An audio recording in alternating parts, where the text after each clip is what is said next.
ইহুদি কন্যা আপনার ফাতেমার কাছে চলে গেল, আর যাওয়ার পরে বলে, ফাতেমা আগামী শুক্রবারে আমার বিবাহের দিন ঠিক হয়েছে, তবে আমার বিয়েতে তুমি যদি না যাও তবে আমি বিয়ে করব না, তোমাকে কথা দিলাম।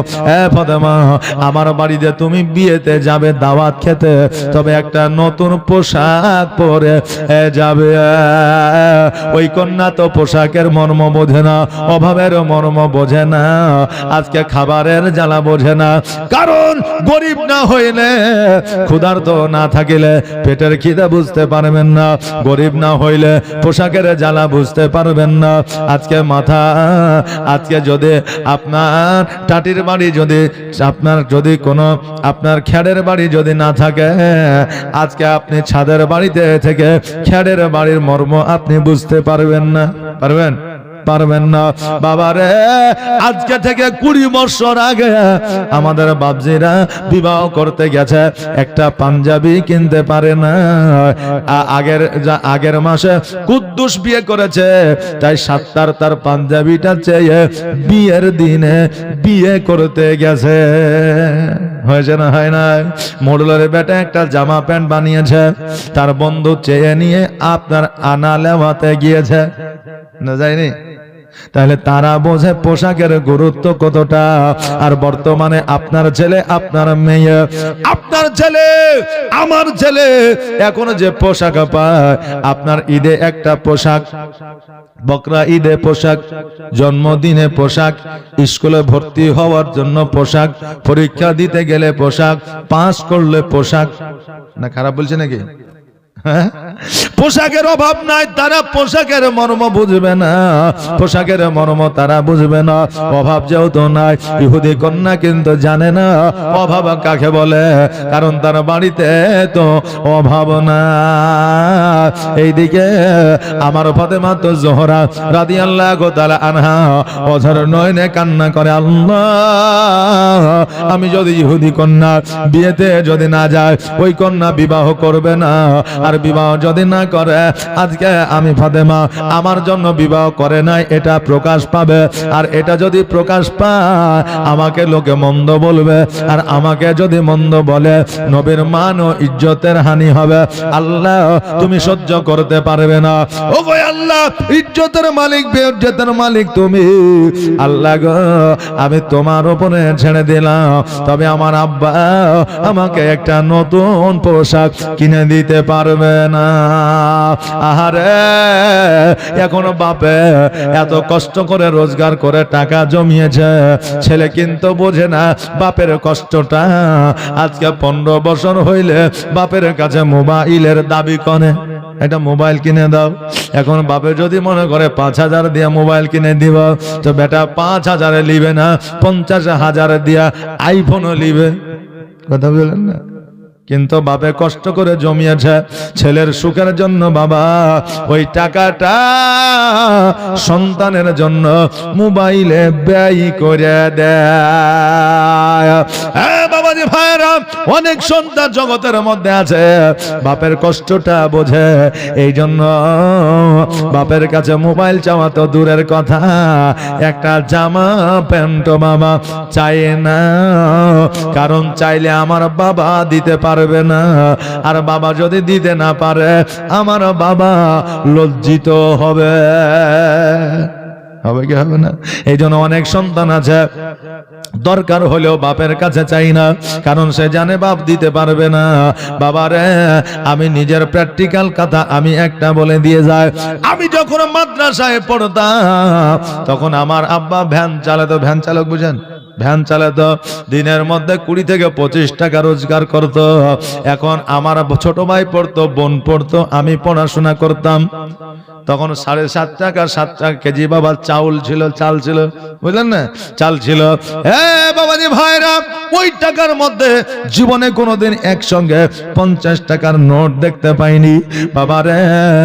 এখন ওই সময় বাপের কাছে কিন্তু আমি বই কিনে চাইনি, কারণ একটা সাবজেক্ট যদি আমি কিনতে যাই মোটামুটি 1200 থেকে আপনার 1000 টাকা দাম আছে, আমার বাপ দিতে পারবে না।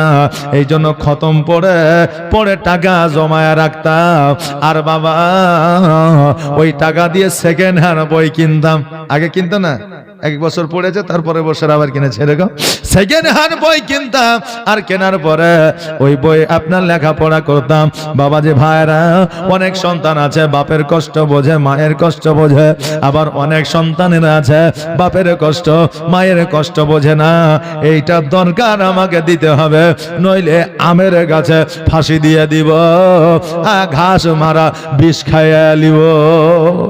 এখন দেখছে যে বেটা আমার একটাই সম্পদ, আমার একটাই কোল খালি হয়ে যাবে, এই জন্য বুঝলেন হয়তো এলএনটি থেকে, বন্ধন থেকে, গোষ্ঠী থেকে লোন তুলে মোবাইল আর বাইক কিনে ছেলেকে দিচ্ছে।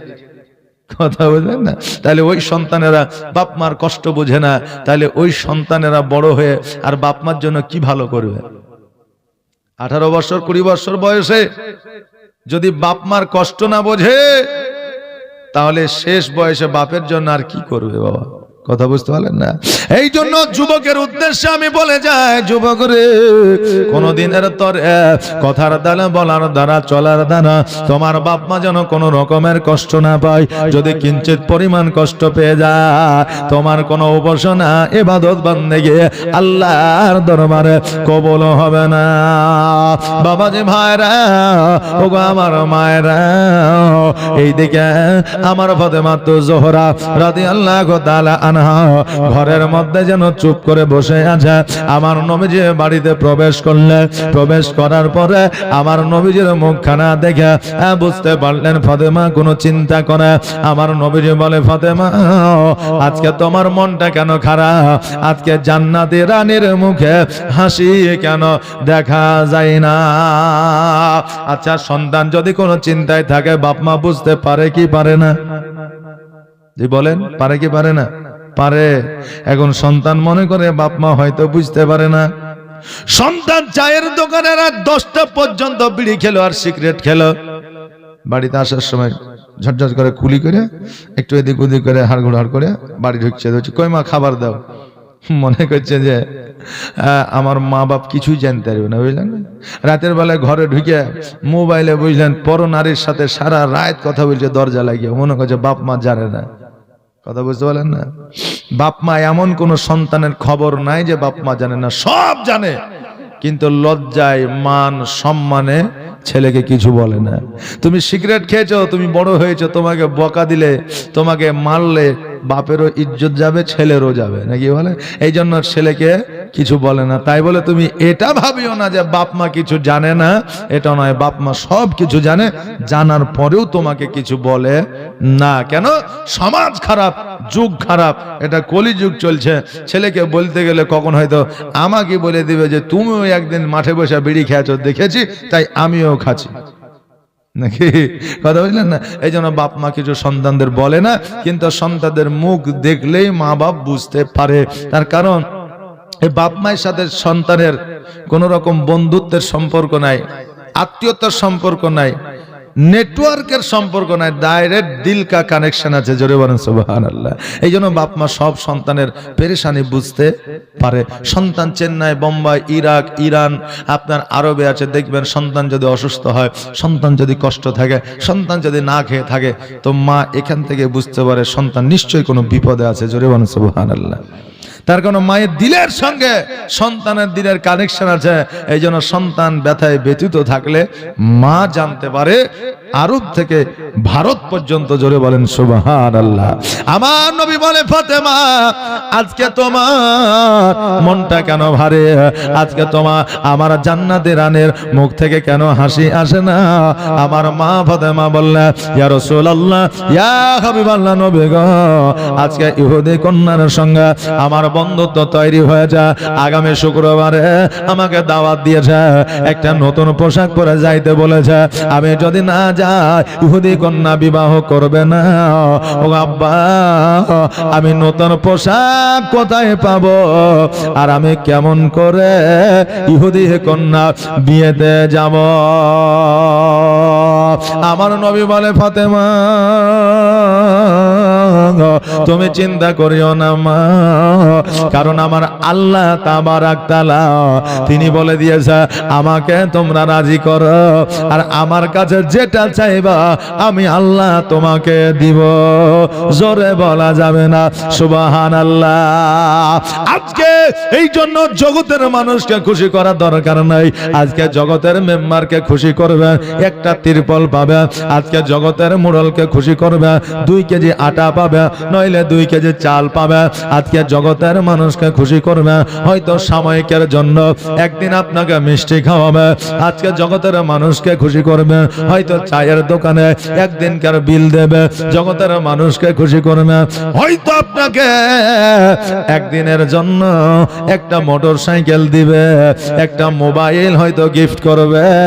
কিন্তু বাবারে, ওই জগতের মানুষকে খুশি করতে গিয়া কত হারাম কাজে যুক্ত হইতে হয়, কত মিথ্যে কথা বলতে হয়, কত রকমের আপনার সুদ ঘুষের টাকা নিয়ে আসতে হয়, তবেই তারা খুশি হয়। আজকে জগতের মানুষকে খুশি না করিয়া আল্লাহকে খুশি করে দেন, কারণ আল্লাহ কুল কায়নাতের মালিক। আজকে আল্লাহর কাছে যেটা চাইবে আজকে সেটাই আপনি পাইবেন। জোরে বলেন সুবহানাল্লাহ। বাবাজি ভাইরা, আজকে জগতের মধ্যে আমার ফাতেমা জোহরা রাদিয়াল্লাহু তাআলা আনহাকে বললে, হে ফাতেমা, আজকে আল্লাহর কাছে তুমি চাইবা আল্লাহ তোমাকে দেবে। বাবাজি ভাইরা, আমার মা ফাতেমা জোহরা রাদিয়াল্লাহু তাআলা আনহা এবার বললে, আব্বা গো, আপনার আল্লাহর কাছে চাইতে বলেছে, আল্লাহর কাছে চাইবো, আল্লাহ নিশ্চয় দেবে। আমার নবী বলেছে, আমাদের উম্মতিরা অর্থাৎ মা বোনেরা তাহাজ্জুদের নামাজের পরে আল্লাহর দরবারে যদি দোয়া করে, আজকে ওই মা বোনেদের দোয়া কিয়ামত পর্যন্ত ফিরাইয়া দেয় না। জোরে বলেন সুবহানাল্লাহ। মা বোনেরা যখন আঁচল উঠায়া আল্লাহ দরবারে দোয়া করে, আল্লাহ ওই দোয়াকে কারেন্টের মতো কবুল করে। কিন্তু আমার মা বোনেরা দোয়া করা তো দূরের কথা, 5 ওয়াক্ত নামাজ পড়ে না। 5 ওয়াক্ত নামাজ পড়া তো দূরের কথা, তাহাজ্জুদের নামাজ কাকে বলে জানে না। এরকম মা বোনেরা আছে না নাই? তাহাজ্জুদের নামাজ কাকে বলে অনেক মা বোনেরা জানে না। আজকে স্বামী খারাপ, স্বামী বিবির প্রতি অত্যাচার করে, আজকে স্বামী জুয়ে মত্ত হয়ে থাকে, মদ্যপান করে। আমি বলবো, মারে, তোমার ওই স্বামীর জন্য কেস কাচারে বিচার বসাইতে হবে না। তুমি 5 ওয়াক্ত নামাজ পড়ো, কোরআন তেলাওয়াত করো, রাত্রি বেলায় তাহাজ্জুদের নামাজের পরে আল্লাহর দরবারে দোয়া করো, তোমার স্বামী হেদায়াত হয়ে যাবে, আল্লাহ তাকে হেদায়েত করবে। জোরে বলেন সুবহানাল্লাহ। বাবাজি ভাইরা, ও আমার মা বোনেরা, আজকে আমার মা বোনেরা নামাজ পড়ে না, কোরআন তেলাওয়াত করে না। রমজান মাসে কোরআন তেলাওয়াত করার পরে রমজান যেমনই পার হয়ে যায়, আজকে কোন তলবে ইলমকে ডেকে, আলেম ওলামাকে ডেকে, ইমাম সাহেবকে ডেকে, মুসল্লিকে ডেকে, চাচাকে ডেকে বলে, চাচা গো, এই কোরআনটা নিয়ে গিয়ে মসজিদে রাইখা দে। এখন ইমাম যদি বলে, মা, কোরআনটা মসজিদে কেন রাখবো? কারণ গোটা গ্রামের মানুষ যদি কোরআন মসজিদে রাখে, কারণ মসজিদের আলমারি তো অত বড় নয়, কোরআন কোথায় রাখবো? তুমি লাখ লাখ টাকা খরচা করে বাড়ি করেছো, আজকে বাড়িতে কোরআনটা রেখে দাও। ওই মা বলে, আমার বাড়িতে কোরআন রাখার মতো জায়গা নাই। বলে কি বলে না? লাখ লাখ টাকা খরচ করে ওই বাড়িটা কত সুন্দর করে বানিয়েছে, আজকে একটা কোরআন রাখার মতো যদি জায়গা না থাকে, ওই বাড়ির কোনো মূল্য না। আজকে বাড়িতে এলসিডি রাখবা, তার জায়গা হচ্ছে। আজকে বাড়িতে ওয়াইফাই কানেকশন করবা, তার জায়গা হচ্ছে। আজকে বাড়িতে টিভি রাখবা, তার জায়গা হচ্ছে। আজকে বাড়িতে একটা ফ্রিজ রাখবা, তার জায়গা হচ্ছে। বাড়িতে ওয়াশিং মেশিন রাখবা, তার জায়গা হচ্ছে। আজকে ফিল্টার ফিল্টার মেশিন বসাবা, তার জায়গা হচ্ছে আজকে জগতে যে জিনিসগুলা বাড়িতে রাখলে জগতেই থাকবে, পরের জগতে যাবে না, আজকে সেইগুলার জায়গা হয়। আর যে জিনিসটা এই জগতেও সঙ্গ দেবে, পরের জগতেও সঙ্গ দেবে, তার কেন বাড়িতে জায়গা হয় না? মারে আজকে কোরআনের যদি থাকার মতো একটা জায়গা করে দাও, কবরে যখন তুমি যাবে ডান দিকের মাটি বাম দিকের মাটি যখন চাপ দেবে, তোমাকে চাপ দিতে পারবে না। ওই কোরআন সসম্মানে যাইয়া তোমার বুকের উপরে বসবে, কবরকে হুঁশিয়ারি দেবে, কবর তুমি এই বান্দাকে এই বান্দিকে চাপ দেবে না। কেন না, কেন না সে আমাকে সম্মান করেছে, এই জন্য তার সম্মান করার দায়িত্ব হলো আমার। জোরে বলেন সুবহানাল্লাহ। বাবা যে ভাইরা, আমার মা বোনেরা, আজকে একটা কোরআনের মূল্য কত? আজকে জগতের মধ্যে কোনো কিতাব নাই, কোনো বই নয় যে বইয়ের মধ্যে সব শিক্ষা আছে। এরকম বই আছে নাকি? একটা বইয়ের মধ্যে শুরু থেকে শেষ, এক থেকে A to থেকে Z আছে? শিক্ষা নাই। আপনি ডাক্তারি পড়তে গেলে আপনাকে থিওলজি নিয়ে পড়তে হয়, বিজ্ঞান পড়তে গেলে আপনাকে বিজ্ঞান নিয়ে পড়তে হয়, দর্শন নিয়ে পড়তে হয়। আজকে আপনার যদি কোন রকমের ইঞ্জিনিয়ারিং করতে যান, তবে আপনাকে এডুকেশন পড়তে হয়। এক একটা ডিপার্টমেন্ট আছে নাকি? নাই বাবা, আছে। কিন্তু পৃথিবীর মধ্যে আমার আল্লাহ তাবারাক তাআলা এমন একটা কিতাব দিয়েছে, এমন একটা বই দিয়েছে, যেই বইয়ের মধ্যে ডাক্তারিও শিক্ষা আছে, মাস্টারিও শিক্ষা আছে, বিজ্ঞানীয় শিক্ষা আছে। যেই বইয়ে এক কথায় সব শিক্ষা আমার আল্লাহ দিয়েছে, যেই বইটার নাম হলো কোরআন। জোরে বলেন সুবহানাল্লাহ। বাবাজি ভাইরা, এই জন্য মা বোনদের বলবো, আল্লাহ তাবারাক তাআলার কাছে তুমি দোয়া চাও, নামাজ পড়ে তুমি দোয়া চাও, তাহাজ্জুদের নামাজ পড়ে, মা নামাজ পড়ে তুমি দোয়া চাইবা, আল্লাহ তোমার দোয়াকে কবুল করবে। আর তুমি নামাজ পড়বা না, আল্লাহর দরবারে দোয়া করবা, ওই দোয়া আল্লাহর দরবারে পৌঁছাবে না। আমার বাবাজি ভাইরা, ওগো আমার মায়েরা, আমার ফাতেমা তো জোহরা রাদিয়াল্লাহু তাআলা আনহা বললেন, ঠিক আছে, পবিত্র জুম্মার দিন শুক্রবারে আমার ফাতেমা রাদিয়াল্লাহু তাআলা আনহা উনি যেন ঘরের মধ্যে গেলেন, 2 রাকাত নফল নামাজ পড়লেন, আল্লাহর দরবারে দোয়া করলেন, আল্লাহ গো, আজকে ইহুদি কন্যার বাড়িতে আমি দাওয়াত খাইতে যাব, আল্লাহ আজকে একটা নতুন পোশাক পরে যাইতে হবে। আজকে যদি নতুন পোশাক না পরে যায়, আমাকে তার অপমান অপদস্থ করবে, আল্লাহ তুমি সহ্য করবে না। এই জন্য আল্লাহ গো, আমি ফাতেমা চাইতেছি আমাকে একটা নতুন পোশাক দাও। আল্লাহ বলে, জিবরিল রে, আর দেরি নয়, দেরি নয়, জলদি করে জান্নাত হইতে একটা সালওয়ার কামিজ নিয়ে গিয়ে আমার ফাতেমাকে দিয়ে দাও, একটা পোশাক দিয়ে দাও, যে পোশাকটা পরিধান করে ইহুদির বাড়িতে আমার জান্নাতের রানী যাবে।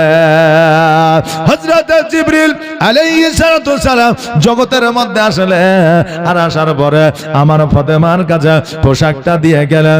আমার ফাতেমা জানতে পারলেন আমার কাছে আল্লাহর তরফ থেকে পোশাক এসে গিয়েছে। আমার ফাতেমা রাদিয়াল্লাহু তাআলা আনহা গোসল বানাইলে আর ওই পোশাকটা পরিধান করে আমার ফাতেমা ইহুদি কন্যার বাড়িতে যেন এগোতে শুরু করে দিলেন। এইদিকে ইহুদি কন্যা আমার ফাতেমার দিকে তাকায় আছে, কখন আসবে। আর এইদিকে ইহুদি কন্যার বাবা, ওই ইহুদি অনেক নারীকে, অনেক মহিলাকে আপনার ফিট করে রেখেছে, যেমনই ফাতেমা বাড়িতে ঢুকবে আর অমনি তোমরা এমন কথা বলবে, এমন ভাবে ব্যঙ্গ করবে, এমন ভাবে অপমান করবে, এমন ভাবে লজ্জিত করবে, ওই ফাতেমা আমার বাড়িতে ঢুকা তো দূরের কথা, দরওয়াজা থেকে যেন নিজের বাড়ি চলে যায়। এরকম হয় না বাবা? কোন মানুষকে পছন্দ লয়, তাকে হাতে মারবো না, কিন্তু ভাতে মারবো নাকি, এমন কথা বলবো আমার বাড়িতে থাকবেই না, তাই না? জামাই এই দেখেন জামাই গেছে শ্বশুর বাড়িতে, এখন শ্বশুর বাড়িতে যাওয়ার পরে এখন শাশুড়িকে বলছে যে মা তাহলে বাড়ি চলে গেলাম, শাশুড়ি বলছে তাহলে খাইয়া যায় গো। তো জামাই বলছে না আমার খাবো না, তো বলছে না খাইয়া যাও। এমন কোন শাশুড়ি আছে যে জামাইকে খালি মুখে বাড়ি বেঠায়? জি, ইচ্ছাকৃত ভাবে তো বেঠায় না। শাশুড়িদের মন চাই যে না জামাইকে খাওয়াবো। এবার বললো ঠিক আছে যেমন রান্না বান্না করবেন তো করেন। আর জামাই এদিকে দেখছে যে মুরগা তো হবে নাকি বলে, এখন দেখছে যে এখন শাশুড়ি দেখছে যে না মুরগা তো জামাইকে দিব না, তো ডাইরেক্ট তো বলা যাবে না, তবে আজকে দিব আগামীতে যেন চাইতে না হয় আর দিতেও যাতে না হয় এই ব্যবস্থা করবো, ডাইরেক্ট আর বলা যাবে না। এই জন্য শাশুড়ি কিন্তু রান্না বান্না করে এখন জামাইকে খাইতে দিয়েছে। এখন আপনি কারো বাড়ি বেড়াতে এলেন, চা করেছে, ডিম করেছে, বিস্কুট করেছে, মিষ্টি করেছে, এখন আপনি তো মৌখিক ভাবে বলবেন যে এত কিছু করার কি দরকার ছিল, এক কাপ চা করলে হইতো নাকি, তাই না? বলি না, বলি, কিন্তু ও কি ঘুরিয়ে দিয়ে বেড়াই যে নিয়ে চলে যাও খাবো না তো খেলে, এটা মৌখিক ভাবে বলে না। তো এখন জামাই মৌখিক ভাবে বলছে যে মা গোস্ত রান্না করার কি দরকার ছিল, সবজি ভাত দিলেই খায়া বাড়ি চলে যেত। তো এখন শাশুড়ি বলছে জামাই আমার 14-15টা মুরগি, তো একটা কাটলাম তো কি হলো জানবো, শিয়াল কুকুরে খাইয়ে যেতে। কথা বললেন না? এখন জামাই চিন্তা করছে যে আমাকে অপমান করলে না আমার মান ইজ্জত বাড়াইলে, বুঝলেন না? ওই জামাই আর মুরগি খেতে চাইবে জি চাইবে না। হ্যাঁ বাবা, এমন কথাই আছে যেই কথাতে ডাইরেক্ট বলা হয় না, আবার ইনডাইরেক্ট হয় না, যারা বোঝার মতো তারা বুঝে ফেলে। বাবারে ওই রকম ভাবে ইহুদি বলেছে কন্যাদের নারীদের ফিট করেছে, ফাতেমা যেমনই ঢুকবে তাকে এমন ভাবে লজ্জিত করবে, এমন ভাবে কথাবার্তা বলবে যেন ফাতেমা লজ্জিত হইয়া বাড়ি চলে যায়, আমার বাড়িতে যেন আর না থাকে।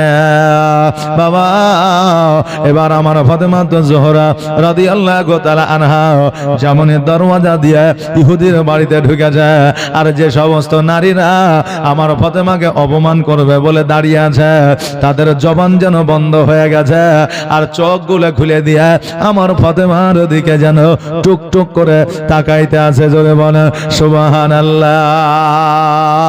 ফাতেমা বলতেছে এরে ইহুদি কন্যারা আজকে তোমরা আমার দিকে এইভাবে কেন তাকিয়ে আছো? ইহুদি কন্যারা বলে ফাতেমা আজকে এই জায়গায় তোমাকে অপমান অপদস্থ করার জন্য দাঁড়িয়েছিলাম, কিন্তু তোমার শরীরে তোমার গায়ে যে পোশাকটা আছে এই পোশাকটা এত সুন্দর আমাদেরকে মুগ্ধ করে দিয়েছে। এই পোশাক কোথা থেকে পেয়েছো? কোন বাজার থেকে নিয়ে এসেছো? কোন হাটে থেকে নিয়ে এসেছো? আমাদের স্বামীরা এত কোটিপতি লাখপতি, আমাদের এত হীরা মণি মুক্তা সোনা দানায় আছে, আমরা কিনতে পারলাম না, বাজারে খুঁজে পাইলাম না, কোন আপনার মহাজন আমাদের এই রকম পোশাক দেখাইতে পারলো না, আর আজকে তুমি এত সুন্দর পোশাক কোথা থেকে নিয়ে এসেছ? ফাতেমা বলে শোনো রে, এই পোশাক টাকা দিয়ে পাওয়া যায় না, এই পোশাক বাজারে গেলে পাওয়া যাবে না, হাটে গেলে পাওয়া যাবে না, বস্ত্রালয় গেলে পাওয়া যাবে না। এই পোশাকটা যদি নিতে চাও ইহদিনা সিরাতাল মুস্তাকিমের পথের প্রতীক হইতে হবে, আর আমার নবীজের কালেমা পড়তে হবে। ইহুদি কন্যারা বলল ফাতেমা আজকে এই পোশাকের প্রতি আমরা পাগল হয়ে গেছে, আজকে তোমার আব্বা প্রিয় নবী মুস্তাফা সাল্লাল্লাহু তাআলা আলাইহি ওয়াসাল্লামের কালেমা আমরা পড়তে যাই, সঙ্গে সঙ্গে কালেমা পড়লে লা ইলাহা ইল্লাল্লাহু মুহাম্মাদুর রাসূলুল্লাহ সাল্লাল্লাহু তাআলা আলাইহি ওয়াসাল্লাম। নবীর প্রেমে পাগল হইলে, নবীর প্রেমে পাগল হইলে আমার আল্লাহ তাআলা খুশি। নবীর দরুদ পড় দিবানিশি নবীর প্রেমে পাগল হইলে নবীর প্রেমে পাগল হইলে আমার আল্লাহ তাআলা খুশি নবীর দরুদ পড় দিবানিশি নবীর দরুদ পড় দিবানিশি ওকে নবীর প্রেমে পাগল হইলে আমার আল্লাহ তাআলার দিদার মিলে গো ওকে নবীর প্রেমে পাগল হইলে আমার আল্লাহ তাআলার দিদার মিলে গো থাকো যদি যদ বাহালে থাকো যদ বাহালে হইয়া প্রেম দাসে নবীর দরুদ পড় দিবানিশি নবীর প্রেমে পাগল হইলে নবীর প্রেমে পাগল হইলে আমার আল্লাহ তাআলা খুশি নবীর দরুদ পড় দিবানিশি নবীর দরুদ পড় দিবানিশি আল্লাহুম্মা সাল্লি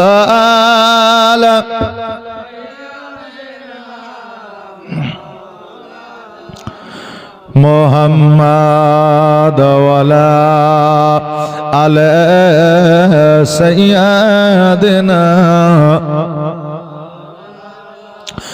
মুহাম্মাদ সাল্লাল্লাহু তাআলা আলাইহি ওয়াসাল্লাম বাবা ওই জায়গায় যত আপনার ইহুদি নারী ইহুদি কন্যা ছিল একটা নয় দুইটা নয় তিনটা নয় পাঁচটা নয় 10টা নয় 50টা নয় 113টা নারী আমার ফাতেমার হাতে হাত দেয়া আমার নবীর কালেমা পড়ে মুসলমান হয়েছিল জোরে বলেন সুবহানাল্লাহ বাবারে আমার ফাতেমা তো জোহরা রাদিয়াল্লাহু তাআলা আনহা উনি একজন জান্নাতের রানী শুধুমাত্র ছিলেন না একজন ইসলামের প্রসারক ছিলেন জোরে বলেন সুবহানাল্লাহ আমার ফাতেমা তো জোহরা রাদিয়াল্লাহু তাআলা নারীদের মধ্যে ইসলামের প্রচার ও প্রসার করেছেন আজকে আমার মা বোনেরা ইসলামের প্রচার ও প্রসার করে না নামাজ সম্পর্কে একে অপরের মধ্যে আলোচনা করে না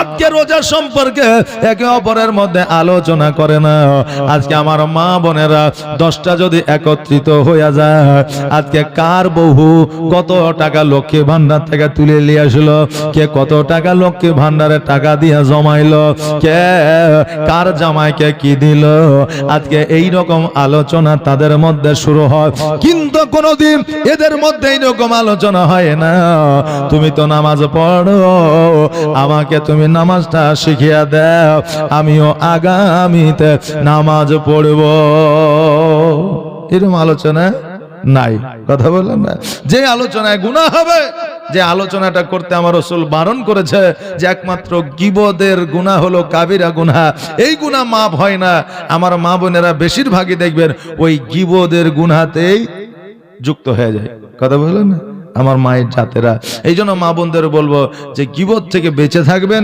পরনিন্দা পরচর্চা থেকে বেঁচে থাকবেন এটা বিরাট অঙ্কের গুনাহ এই গুনাহ আল্লাহ তাবারক তাআলা মাফ করবেন না বাবা যে ভাইরা আমার মা ফাতেমা জোহরা রাদিয়াল্লাহু তাআলা আনহা 113টা নারীকে মুসলমান বানায়া ওই জায়গা থেকে আমার ফাতেমা জোহরা রাদিয়াল্লাহু তাআলা আনহা সুসম্মানে যেন বাড়ির দিকে অগ্রসর হইলেন আল্লাহ যদি কারো মান বাঁচায়া নেয় পৃথিবীর কেউ তাকে বেইজ্জত করতে পারে না আর আল্লাহ যদি কাউকে বেইজ্জত করে তার যতই টাকা পয়সা ধন সম্পত্তি থাক না কেন তাকে ইজ্জত কেউ দিতে পারে না আজকে হয়তো সেই সুদখোর ঘুষখোর বলে আজকে তার সামনে দেখা হলে আসসালামু আলাইকুম ওয়ালাইকুম সালাম চলে এলো যেমনি দুই ধাপ যাওয়ালে একবারে পাকা হারামি লোক যেমন একটা আহত হয়ে যাবে বলে পাকা হারামি লোক বুঝলেন না একে অপরে আলোচনা আপনার শুরু করবে হ্যাঁ বাবা এক কথায় আমার আল্লাহ তাবারক তাআলা যাকে ইজ্জত দিয়েছে পৃথিবীর কেউ তাকে বেইজ্জত করতে পারবে না, আর আল্লাহ যাকে ইজ্জত দেয় না পৃথিবীর কেউ তাকে ইজ্জত দিতে পারবে না।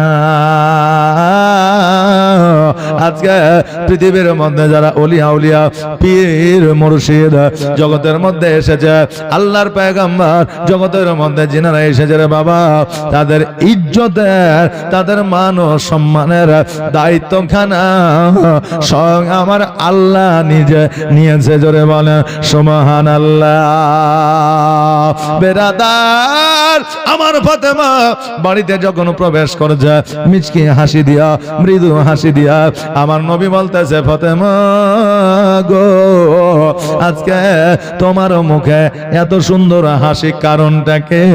আমার ফাতেমা বলে, ইয়া রাসূলুল্লাহ, ইয়া হাবিবাল্লাহ, নবী গো আমার আল্লাহ আমাকে পোশাক দিয়েছে, এতে তো আমি খুশি, তার চাইতে আরো বেশি খুশি এই জন্য আমি ইহুদি কন্যার বাড়িতে দাওয়াত খাইতে গিয়েছিলাম।